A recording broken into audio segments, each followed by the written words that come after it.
Hello everybody, welcome to the latest episode of FPL Affairs, the podcast that discusses our 9-month-long love affair with FPL, including the ins and outs that keep us awake at night. In this first video of Gameweek 17, after reviewing our teams, we discuss whether it's the last howls of those Wolves players, what on earth is going on there, and looking at a couple of teams which we should be considering players to replace those from Wolves. Anyway, let's get cracking. And there's Mo Salah. There goes Haaland. He's on his way again. He's hungry. He's scored. Ice cold precision from Palmer. Kayo Saka. That is a diamond of a goal. Hello everybody, welcome to our latest video with me, Matt, aka The Veteran, and as always, with me, my co-host Jack, aka The Master. How are you doing this week? Yeah, good mate, you? Not too bad. Better with the role at the moment, so we'll see how that is in a moment. Greens everywhere. Yeah, well, that sums it up for both of us. So should we take a look at our team, starting with you, as always? Yay. Unveil the curtains of the Masters team. Talk us through it. Okay, so good week this week. Genuinely a good week. Enjoyed those bonus point changes last night for Palmer and Jackson. That was fun. Watching live Definitely. FPL sort of at the time and watching my rank go up even further. So for those listening, it's Flecken 3, Gabriel 9, Lewis Hall 15. That finally paid off. 8 Nuri, good old 8 Nuri, with a beautiful -2. Saka 3, Gordon 6, Palmer captain got me 6, Salah 5, Chris Wood 2, Strand Larson 2, and Nicholas Jackson fresh off his bonus point increase with 9. So a good week. Nice to see Lewis Hall return, and not just return, but plenty of returns and absolutely smash it. I feel like with him, that's been coming over the last few weeks. He's been in some really attacking positions. Has been, from what I've seen and obviously heard from our very own in-house member of the Toonami, that there's been a lot of potential assists over the last couple of games that unfortunately haven't paid off. So it was nice to see a return from him. Gabriel, I was just happy to see him back in the starting 11, but he repaid my faith with 9.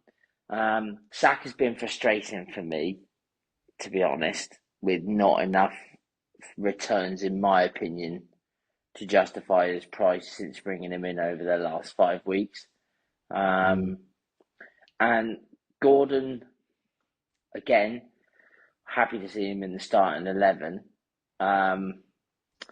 He's not been in long enough for me to sort of have the hump with him. It's just I'm a little bit sort of frustrated being a Gordon owner and not an Isak owner, which is obvious.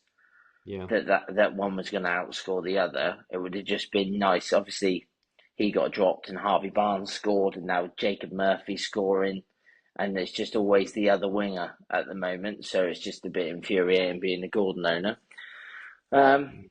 Palmer was my captain. I'm frustrated with that because I wanted to captain Nick Jackson. I said it before the game week, I think on our FPL admins chat, that was who I wanted to captain. But in true FPL style, totally bottled it based on effective ownership and thought I was already going different with Palmer. So if Salah banged, I'd be in trouble if they both did. So sort of took the safest of the risks, if that makes any sense. Salah got a 5, which was nice to see. It was a lovely ball in, to be fair to him, but they assist. But yeah, I was happy to see him low scoring based on his effective ownership. Frustrated with Chris Wood to blank, and but I'm gonna probably keep the faith with him because I think he's just quite consistent anyway, playing in a good team, getting good minutes. He's not going to score every game, but he has been quite good as of late.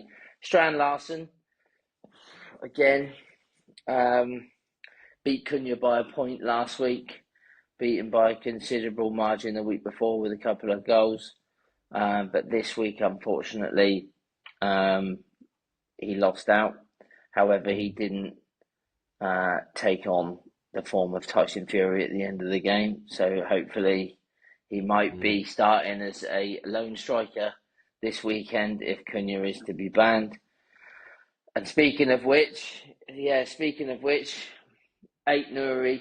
I mean, I got on Ait Nouri early and caught all the price hikes and caught all of the goals and the attacking returns. And similar to Haaland, have kept him based purely on his fixtures. Like, it's hard to transfer somebody out with Ipswich or hard to transfer somebody out with those sorts of fixtures. But he has just done very little. He had a bit of a flurry early on, but I wildcarded out Anthony Robinson, and that was a poor move because sometimes there's a fixtures versus form debate, and that one I very much went fixtures there and probably shouldn't have. And then Nick Jackson getting me 9, which I was very pleased with. Obviously frustrated because I wanted to captain him, but pleased with his goal and obviously the 3 bonus. But there are players out there that are killing my ranks, such as Mbermo and Fernandez, who seem to hurt me quite badly when they do well, as well as Isak this week. But overall, a nice green arrow. Yeah. On 58 points. And a increase from 186k to 151k. My safety score was 54, obviously getting 58. And that bench points there was 7 points for Mikalenko, who I have got some of his points, but I have benched a lot of his points as well. And again, maybe I should have a little bit more faith in Sean Dyche, but we'll see. But yeah, I've looked at live FPL. I'm 10 points off top 100k, so hoping to keep pushing for that. Another nice green arrow on the what seems like a trudge back to the top 100k, but hopefully we'll get there. Yeah, you mentioned Mikalenko. I've seen on because FPL Harry's had Mikalenko for ages, and I think he showed Mikalenko's weeks, and the 2 times he played Mikalenko were the 2 times he either blanked or Everton was smashed and he benched him the rest of the time, and all the other games of when Mikalenko's got. Yeah, I got an 11 pointer off him not too long ago.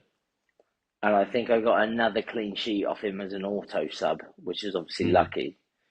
But yeah, but again, he was playing Arsenal, as if I'm going to bench him, as if I'm going to start him against Arsenal with Saka.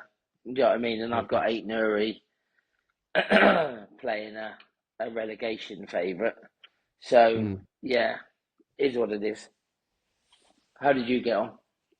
Right. Well, my roll continues, which I'll go exactly how long that roll is. I'll go into in a moment. So, Raya in goal, because I rolled my transfer, like I think you did as well, didn't you? Yeah, I rolled mine. Yeah.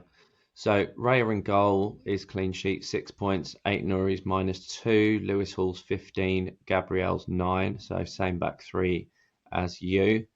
Midfield, similar. Saka, Palmer and Salah. Main difference, I captained Salah rather than Palmer. And whereas I said when you mentioned how you really wanted to captain Nick Jackson, I really wanted to captain Isak. Yeah, I bet you really did, because I was just Isak at home to Leicester. I was like, I'm almost surprised you didn't do that. This is one of the things, the lessons I know from the last couple of years with captaincy is I always end up going with effective ownership, or if there's two populars, I may go for the lower ownership of the two. But when I get a gut feeling, it's usually a Newcastle player to some degree, where I get a gut for captaincy, whether that's their personal record against that particular club or other players. I just bottle it. I don't have the guts to do it. And as you said, with Palmer's ownership, if I didn't captain Palmer and didn't captain Salah, if both of them hauled, or even one of them hauled, despite owning them because of the captaincy popularity, it would have really hurt. But then, I would have got A much bigger the grin. extra 6 points or so.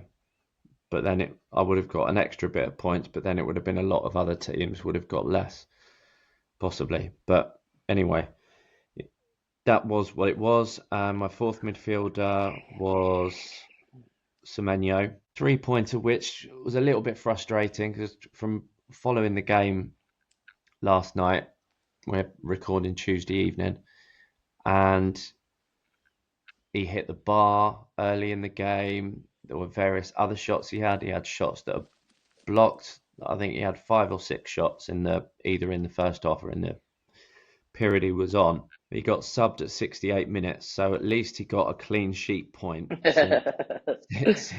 So that was the silver lining when West Ham Technically a scored. It was return. just like, I at least keep the clean sheet solitary point from Semenyo, along with his 2 appearance points. And the two looking up front, 2 points from Wissa, 9 points from Jackson, and 11 points from Isak. And like you, I was following at the time after the game live FPL and checking points here and there and trying to do any vague calculations about what would be most beneficial. And what crossed my mind about the bonus point situation was Chelsea were leading 2-0 after Jackson scores, and then Mbeumo scores. So therefore, the things like, oh great, he's going to hurt my rank due to the popularity. But then after I thought about it, it was, well, actually, that therefore means if Chelsea held on and won 2-1 on Sunday, that therefore means Nick Jackson's goal is the winning goal, which, despite having already gone off the pitch, that change in perspective of his goal shoots him up a load more in the BPS criteria because his goal would be classified as the winning goal. So I think if Mbeumo had not scored, I'm not convinced Jackson would have had the bonus because his goal wouldn't necessarily have been the winning goal. It may have been It would have been, I was about to say, but also with that would have been Chelsea clean sheet, wouldn't it? And then I think Cucurella was on for 3.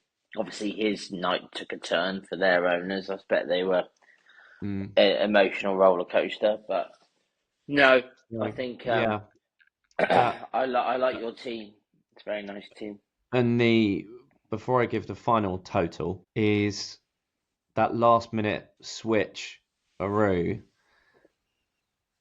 bonus points over 24 hours after the Chelsea game finished, but before the close of play yesterday, where Mbeumo went from 3 bonus down to 2, and Jackson went from 2 up to 3, and Palmer got 1.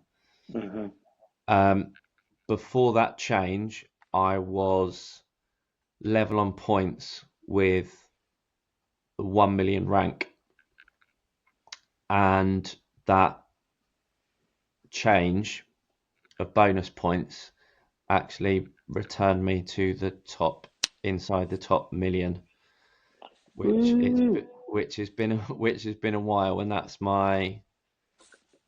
so 69 points. Lovely for week. The whole team. Safety score was 52, 8 on the bench, which 4 was Fabianski. So I was glad Bournemouth scored because it meant he went down from like about 11 or 12 points down. He was getting 4. 11 at one point, yeah. Yeah. My Old rank from last week, 1.42 million. New overall rank is 958k, which is a change of 32.54%. Nice. And my game week rank was 385k in the world. Very good. That's where I finished up for that. Anyway, 8 Nuri, the thorn in both our sides. And there's my green arrow. Never forget your green arrow. Brings us into really 3 things to take from game week 16. What are your 3? And try to keep it short. Yeah. Number 1 is captaincy. On last week's video, I spoke about, obviously, Salah's game got called off because of the storm. And you saw the massive leap in auto subs when people that had left their captain on Salah had obviously then got the vice captain onto Palmer. And I said that just goes to show that if Salah was to have played and blanked, for example, there are massive gains to make, and then proceeded to totally bottle a differential captain. So I think, and so obviously same with you, I think there are times when you can do it, and then there are times when you definitely shouldn't. But I do feel like Salah playing Fulham all week, everybody said that's not going to be an easy game. And I know that they dug in with 10 men and obviously played really well, but that was never going to be an easy game for him. And I also said that a lot of weight was put on Palmer for his penalties. He got 2 penalties the week before. And so I said all the right things, but then never made the move. So yeah, I think people need to be a bit bolder at times with captaincy decisions and not play things safe. I certainly think so. Yeah. One of my other takes is Wolves are an absolute mess, and not wanting to go too far into it, but talking about the manager situation, it seemed very much like Gary O'Neill's position was untenable based on the fact that all the players seem to be falling out with each other. I didn't see any of them having a go at him, but there seems to be some real issues in the dressing room there, and whoever's going to take that on, that seems like a pretty toxic environment. And then my third one was Crystal Palace have had a real uptake in form. And Brighton have really struggled against the bottom 5. I think that they've drawn or lost to every team in the bottom 5 that they've played so far. So, sort of, Crystal Palace assets need to be looked at, which I know we're about to talk about, but we're talking about them because those are the 3 things that you and I took from this week, is that Palace are finding some form after a rocky start to the season, adjusting to life without Elise. And I think there are some very good options that people may want to pivot from a Brighton or from a Wolves and pivot onto teams like Fulham or teams like Palace that are similar values. So yeah, they're my 3. Similar. What about you? Well, captaincy again for me. Using your words about being bolder and rather than playing it safe, is because there were quite a few options. And as you said, Salah, even though he'd had 5 consecutive double digits, there was that on one hand, the effective ownership on that same hand, both saying captain him, but then the comments about Fulham's defence and how they've been better from that aspect this season, and that it's not going to be an easy game. Saying, well, perhaps look at alternatives. Palmer, yes, he hauled, but then 2 of them were penalties. So that's a bit of a draw. That was a bit of a drawback away from the Palmer captaincy. Had those goals been like not even worldies, but from out of play, open play, then it would have been different, possibly. But yeah, it was a fact I didn't go with my Newcastle gut and our home form and where Isak is at the moment. So yeah, trying to trust my captaincy and perhaps simplify it by just looking who do I genuinely think is going to get the most points in that week. Disregard ownership, Yeah, I not all the agree. time, but just try to put it as simply as saying, yes, they've had the best season, but in this given fixture, on this given form, who do I think is going to score the more points? Yeah, So I need to try to simplify that a bit more. So that's one I thing agree. I'm taking from it. Secondly, again, what is going on with Wolves?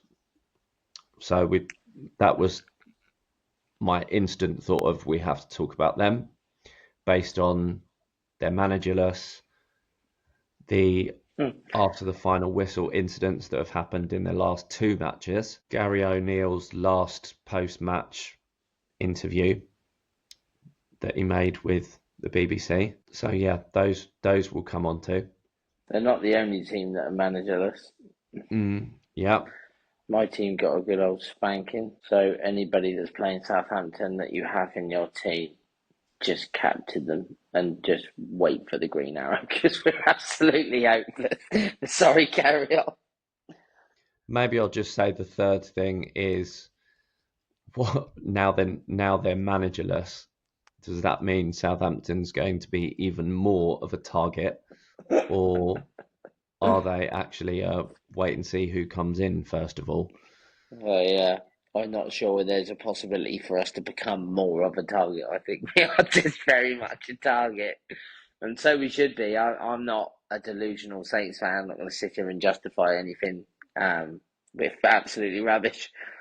So, yeah, could be worse. You could pay a load of money and go and watch it every week. But we shall carry on. I've seen worse up there, that's for sure. At least it wasn't 9, so that's fun. At least Tottenham took their foot off the gas because, I mean, at one point it was looking bad, like really bad.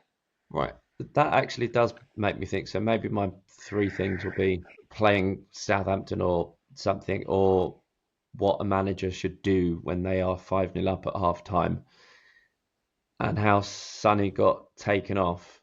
Yeah, Yeah, that would have been he's frustrating for owners. he's he's still got 3 bonus though, didn't he? I thought Madison did. Oh yeah, Madison got 3 because he scored twice, and then Mm. Son got 2. But it was very much that hope.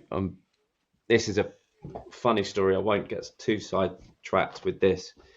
In our admins head-to-head league, the person I was up against had a really poor Saturday compared to mine, and he did say foregone conclusion this week. I'll say, well, you've still got more players left to play than me, and his captain still had to play. His captain was Heung-min Son. Better say I know this is. And yeah, and basically from the admin league, which we put in the Facebook group, team of the week from that league, I got the third highest total out of everyone, and one of the two that got the highest, well, the team of the week beat me with 76 compared to my 69. And that's happened a few times this season. I'm doing pretty poor in the head-to-head. I started off really well, won like the first 4 games, and then since then it was massive downhill. But there's been quite a few times where I've had a good week personally, but then unfortunately I've live been and learn from those things. Right. So out of those 3 things, the first one really is it the final Howl? Like what you did there. Yeah. Some people may find it funny. Some people might think, "Oh my word, that's just out." Incredible production from the veteran there. Incredible production. Yeah. Well, in answer to your question, yes, I think it is. Yeah. I think their fixture run has certainly come to an end. after Leicester this week. I'm a Strand Larsen 8 Nuri owner. So 8 Nuri won't be playing. So he's a sell. And Strand Larsen, for me, is probably likely to be a hold. But they are in the relegation zone.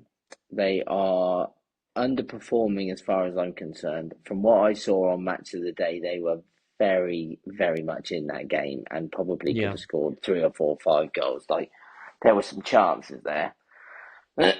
So I wouldn't necessarily say that they're a poor side. I think they're underachieving, definitely. But they are now, like you said, managerless. There are fractions in that dressing room and within that team. You know, you've had the Jose Sarr incident, the Lamina bust up. Now you've got an 8 Nuri bust up and a Cunha bust up. So there's 4 of their starting 11 have all had fights in the last month amongst each other. And they're big, yeah. They're big big names, players. big important players in the dressing room. Yeah, who are probably all likely to be sold. So I think they are, in long story short, yes, it is time to move off your Wolves assets. And there are a lot of teams with better players that are a similar price. And not just that, they are more consistent as well. Because Acuna has been, for me, I'm not a Cunha owner, and he has damaged my rank at times. However, he has not performed over the last 4 or 5 weeks anywhere near to what I thought he was going to do. Which, yeah, exactly. So every week there was that sort of like that, don't check the Wolves score just in case, that he seems to have not performed.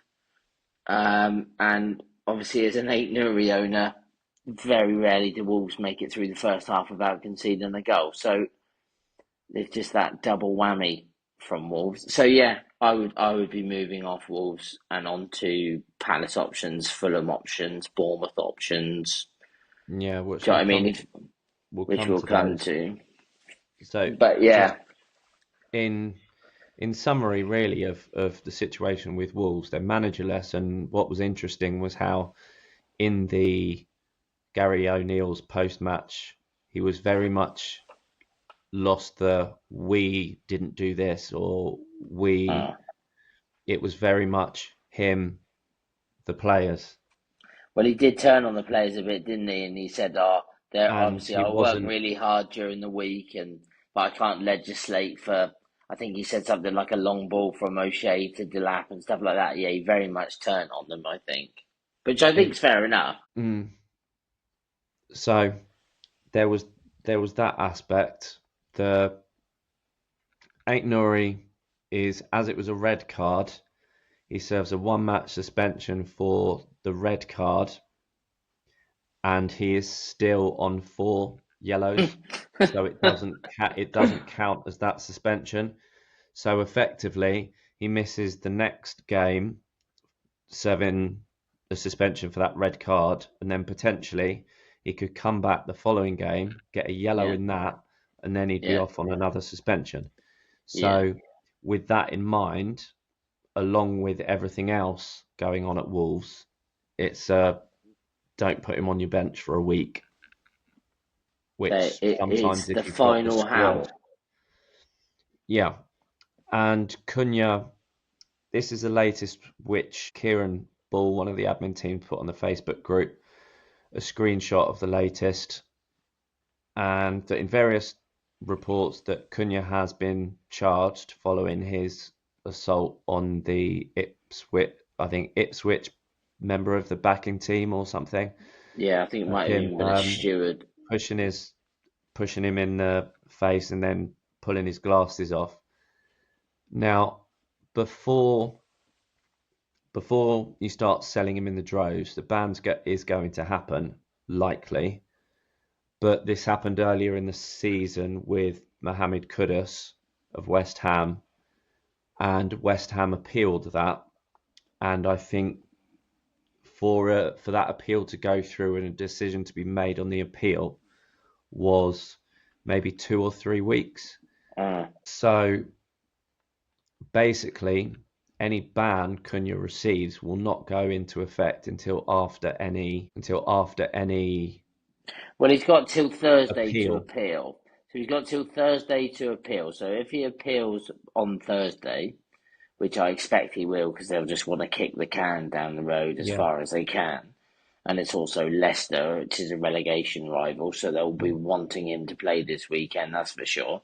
So I expect him to appeal on Thursday. However, the appeal will be something along the lines of, "Oh no, I never," and then they'll just, do you know what I mean? And then because it's not really anything to appeal, it's quite clear that he did it, and then that'll kick the can down the road till next week, where he'll then receive his decision and then be banned.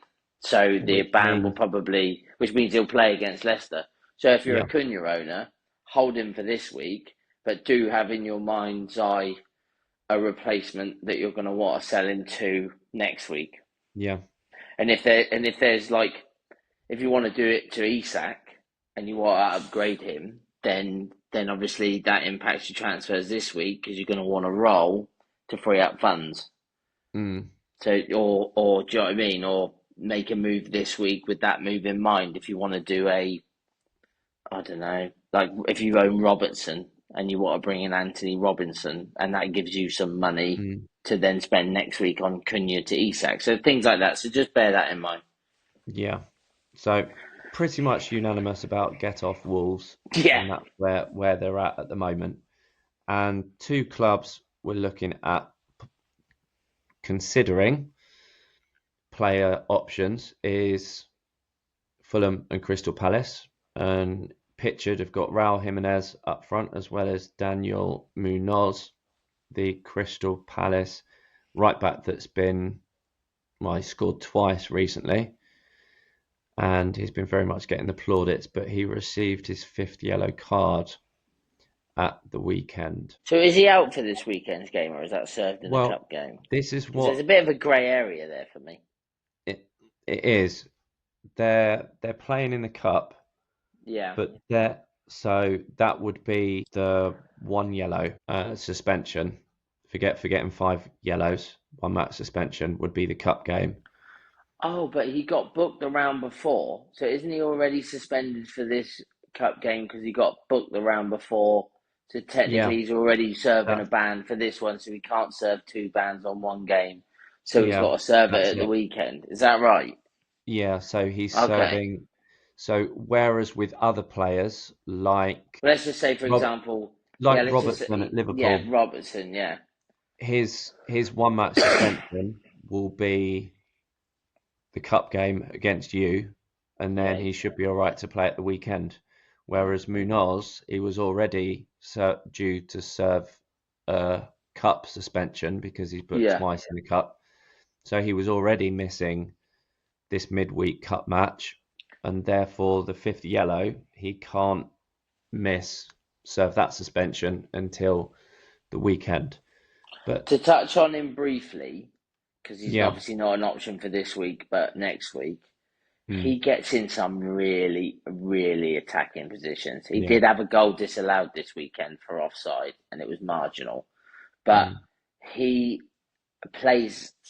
He gets in the box. He plays a centre forward role. He makes late runs. He's very much on my watch list for when their fixtures turn in a couple of weeks. Very much so. He is a very, very attacking right back. Very good player. He won't be a Crystal Palace player for long, in my opinion. Sorry, Crystal Palace fans, because he's an outstanding right back. Especially, I like him a lot. So I think he'll be on the watch list, and I think people should sort of take stock of the stats as well, because I think we discussed him a couple of weeks ago on our defenders episode. So if anybody wants to see that, scroll through the archives. But no, going on to Crystal Palace and Fulham, they've got some very nice fixtures now. But I think both of them play Chelsea in the next 2. I don't know if you can get it up on FPL Hub for everyone to see. Here's the fixture ticker on Fantasy Football Hub, covering the next 10 games. This is looking easiest overall rather than attacking or defending, just overall. And Fulham are at the top Mm. of that, and Palace, Crystal Palace Palace, are yeah. fourth, Mm. joint So fourth, joint fourth with Chelsea. yeah, so Palace are obviously got Arsenal this week, so they're not necessarily an option from this week. But following that, it's Bournemouth, Southampton, then Chelsea. But it's then Leicester, West Ham, Brentford, United, Everton, Fulham, and Villa. So I think there's a Bournemouth fixture, a Southampton fixture, a Leicester fixture, a West Ham fixture, a Brentford fixture, and an Everton fixture. There's six very good fixtures there that you wouldn't mind having a Palace defender or striker in. And Fulham have got Southampton, then it's Chelsea, then it's Bournemouth, Ipswich, West Ham, Leicester, United, Newcastle, Forest, and then Palace and Wolves. So there's Southampton, Bournemouth, Ipswich, West Ham, Leicester, Palace, and Wolves. There are 7 games there where I'd really be happy with a Fulham attacker. So I think that's quite interesting. What's also quite interesting on this list is Aston Villa, with a lot of people heavily selling Rodgers at the moment due to go down in price this evening. I would just hold off on that transfer for anybody with him, but we're going off piece. But Fulham options are, for me, there's if we go sort of defence, midfield, and attack, definitely Anthony Robinson, definitely. He is an outstanding wing back. Again, very unlikely to be at Fulham for a lot longer. Well, He's two assists, yeah, wasn't it, against Liverpool? yeah. I think he's due a big move. I think he's been due one for a while. Being perfectly honest with you, he's somebody that I've quite liked watching in the Premier League since they came up. I think Obviously, briefly, go on. sticking on the Fulham defence, I think if Anthony Robinson's slightly out of your price range, that Joachim Andersen is returning from injury, either has this week or is very imminently, and he's I think $500,000 cheaper than Robinson. So if Robinson's just out of your price range, then he's a Yeah. return So pick. if you've got eight Nuri, for example, and you don't have the money to upgrade, then yeah, definitely. I think Tete, who plays at right back for them, is also 4.5. So that might be an easy move. But Joachim Andersen's got a lot of goal threat from set pieces, doesn't he? We've seen it in the past. Midfield for me is Iwobi, which is sort of he's a bit hot property. He's a bit hot property this week. Yeah. But I actually feel like Fulham's midfield options are probably where they're weakest. For me, there's 2 standout options for Fulham, which are Robinson and Jimenez. Those are the 2 players that I'd be after. If you are doing a Rodgers move, whether that be for like Ahmad, then or somebody of a similar price, but Yeah. and Iwobi's at 5.7, I believe, and I think that would be a good move. And then Crystal Palace, obviously Munoz is obvious. I do like their goalie, Dean Henderson. I think he makes a lot of saves. He was obviously very good the other night and made a lot of saves. I think He was they're popular at the start of the season, well. but I they had went through I the had clean him at the sheet. start. And then moved to Flecken for the Brentford fixture swing when I wildcarded, which didn't land. Actually, I'm pretty sure Henderson's kept more clean sheets than they have. But we live and learn. But no, I think for people looking for a goalkeeper that in a team that keep clean sheets but also makes a lot of saves, Dean Henderson for me is probably top of that list. And then Munoz in defence, who's obviously currently suspended, but I probably wouldn't go for anybody else other than him. Maybe Tyrick Mitchell, but I'd have Munoz over him definitely. And then midfield is obviously Eze and Sarr, and that's all money related, really. I think they're both as good as each other. I think Sarr has been rotated in and out of the squad a couple of times this season, but I think he's obviously found his form this weekend, that's for sure. So that's probably likely to sort of nail him down as a starter. And obviously Eze is going to play week in, week out. Yeah. He's their main man. Now, up top, Eddie Nketiah was starting quite a lot in a quite a aggressive front three, and since being injured, Mateta's come in and he's done okay. He's not sort of hit the heights he did of last season where Yeah. I was gonna ask he was about banging goals in for fun, but he does seem to have got his place back, as Nketiah's come off the bench last couple of games, but is yet to start. But I would be wary of that because I'm not sure which one of them. I think they're going to share minutes, and that also brings me back to Raul Jimenez and Muniz at Fulham. And there's just always that concern for me with Jimenez, and obviously Muniz scored off the bench, didn't he? I think, Yeah. and I think he did. Jimenez scored against Arsenal, and then Muniz comes off the bench and scores against Liverpool. Is that right? Have I got that the right way around? I'm pretty sure that happened. So yeah, for me, that's just a little bit of a head scratcher of you bring in Raul Jimenez, but he's most likely going to not get past 70 minutes most games because they'll just bring on Muniz. And then does he eventually lose his spot, or does he keep it? Don't know. But with Southampton this weekend, I think he's likely to start. Although, again, there's the one thing with targeting the Southampton fixture is in every fixture over the last 3 or 4 weeks where people have been playing Southampton, there's been rotation.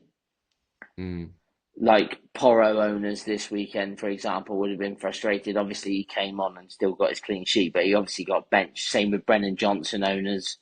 That was a jammy clean sheet because he came on at 28 minutes. So that needing to play 60 minutes, you exclude the stoppages. Jammy. Yeah. 62 minutes. I'd forgotten about that rule change, but yeah, that was jammy. And obviously Nick Jackson got benched against them last week, and so part of me is a little bit like target that Southampton fixture, but as from an FPL manager point of view. But looking at it, Premier League managers are sort of looking at it as a chance to rest players because we are literally that hopeless.